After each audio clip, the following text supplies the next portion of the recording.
వచ్చామంటే వచ్చాము, ఫోటోలు దిగామంటే దిగాము అన్నట్టుగా చేయడం కోసము కాకుండా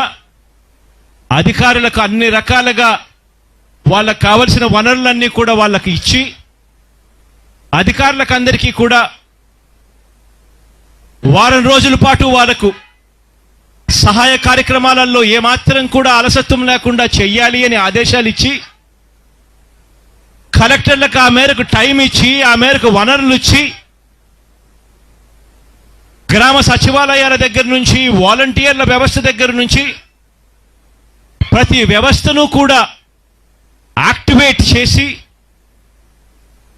వరద వచ్చిన ఏ ఒక్కరికి కూడా వరద వచ్చినా కూడా ఏ ఒక్కరికి కూడా ఇబ్బంది పడకుండా నష్టం జరగకుండా ప్రతి ఒక్కరికి కూడా సహాయం అందించే కార్యక్రమాన్ని ఈ 4 సంవత్సరాల మన పరిపాలనలో చూసాం. అందులో భాగంగానే ఈసారి కూడా వరద వచ్చినప్పుడు అప్పటికప్పుడే నేను వచ్చి ఏదో ఫోటోలు దిగి వెళ్ళిపోవడం కాకుండా కలెక్టర్లకు అందరికీ కూడా ఇవ్వాల్సినట్టు డబ్బులన్నీ కూడా వాళ్ళ చేతుల్లో పెట్టి వాళ్ళకు సరైన సమయం ఇచ్చి అధికారులందరికీ కూడా ఆదేశాలు ఇచ్చి ఈ వారం రోజుల్లో వాళ్ళంతా కూడా ప్రతి గ్రామంలోకి వెళ్ళి ఏ ఒక్క ఇంటికి కూడా ఎక్కడా కూడా మిగిలిపోకుండా ప్రతి ఒక్కరికి కూడా సహాయం అందించే కార్యక్రమాన్ని చేయమని చెప్పడం జరిగింది.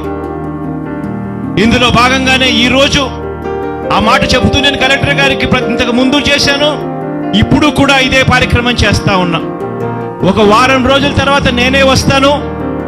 వచ్చిన తర్వాత నేనే ఆ గ్రామాలలో తిరుగుతాను. ఆ గ్రామాలలో నేను తిరిగినప్పుడు ఏ ఒక్క కుటుంబమైనా నా దగ్గరికి వచ్చి కలెక్టర్ బాగా పలకలేదు, మాకు రావాల్సిన మంచి జరగలేదు అని ఏ ఒక్కరైనా కూడా చెప్పినారు అని అంటే మాత్రం అది బాగా ఉండదు అని చెప్పి కూడా ఖచ్చితంగా కలెక్టర్ గారికి ఆదేశాలు ఇవ్వడం జరిగింది. ఆ రకంగా కలెక్టర్లకు అన్ని రకాలుగా కూడా ఎంపవర్ చేసి కలెక్టర్లకు సరైన సమయము ఇచ్చి సచివాలయ వ్యవస్థ నుంచి వాలంటీర్ వ్యవస్థ దాకా ప్రతి వ్యవస్థను యాక్టివేట్ చేసి ఏ ఒక్కరూ కూడా మిగిలిపోకుండా సహాయం అందించే కార్యక్రమానికి శ్రీకారం చుట్టాం.